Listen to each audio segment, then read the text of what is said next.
Rural Americans deserve access to the best of what our nation has to offer, especially healthcare. Across every state and every community, America's rural hospitals are the first line of defense, protecting our families, neighbors, and loved ones. No matter where you live, hospital care doesn't clock out. They're there 24 hours a day, 7 days a week, 365 days a year. Each year, America's over 5,000 hospitals care for millions of patients, providing 24/7 emergency care, delivering babies, cancer treatments, and other life-saving care that patients rely on. Behind every one of those patients are doctors, nurses, and caregivers working tirelessly to keep people healthy and safe. Hospitals are our community's lifelines. They employ our neighbors and keep our families healthy. But now, some in Congress are threatening access to care. Tell Congress, protect patient care to keep America strong. Don't cut rural health care. Listen, all you New Yorkers. Excuse me. Taxi. Okay, man, we're looking around. This is the 77 WABC minicast. Howdy, Lionel with you. Hour number 2 of this thing of ours, and the other side of midnight. This is where we devote our second chapter, as we normally do, to the notion of the deep state, or just the state, or a compilation, a recitation, an illumination of the shadow government. Power, bureaucracy, secrecy. Is it overreach? Is it incompetence? Or is it all? Is it all by design? We take a very disciplined look, my friends, at regulatory capture, intel operations, whistleblowers, psyops, and the machinery.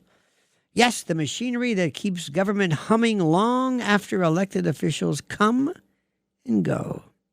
No tinfoil, my friend. It's all aluminum. No blind trust.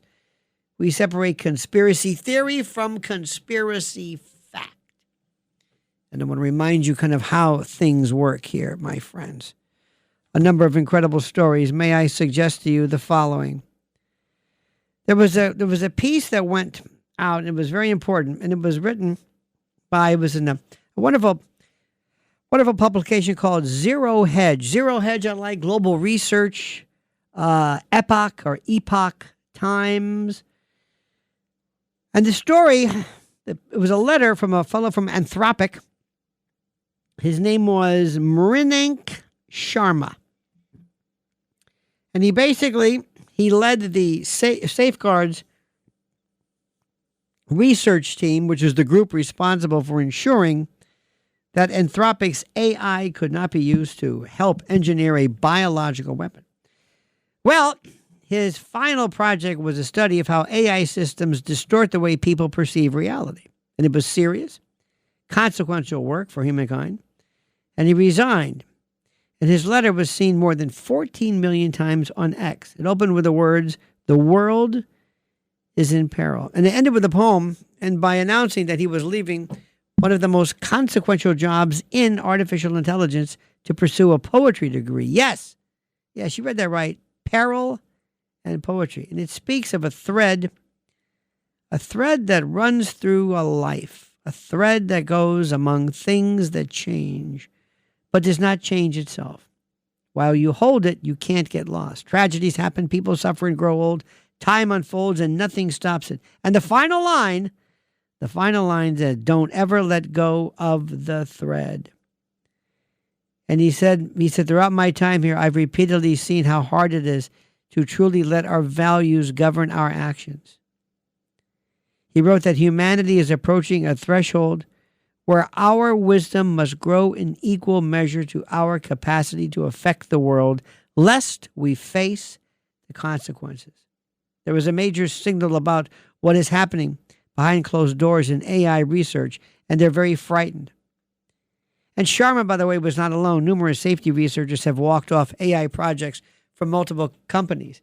And what I'm telling you, my friend, and you listen to me, your Uncle Lionel, listen very carefully. Nobody is watching this. Nobody is guarding this. Nobody is. Nobody. Did anybody ever ask you your opinion about the nuclear bomb? No, we just assumed it was necessary, and I think it's rather moot at this particular point to consider it. But it was one of those things which was the most important, the most critical. Rural Americans deserve access to the best our nation has to offer, especially when it comes to health care. Across every state and every community, America's rural hospitals are the first line of defense, protecting our families, neighbors, and loved ones. No matter where you live, hospital care doesn't clock out. They're there 24 hours a day, 7 days a week, 365 days a year. Each year, America's over 5,000 hospitals care for millions of patients, providing 24/7 emergency care, delivering babies, cancer treatments, and other life-saving care that patients rely on. Behind every one of those patients are doctors, nurses, and caregivers working tirelessly to keep people healthy and safe. Hospitals are our community's lifelines. They employ our neighbors and keep our families' health. But now, some in Congress are threatening access to care. Tell Congress, protect patient care to keep America strong. Don't cut rural health care.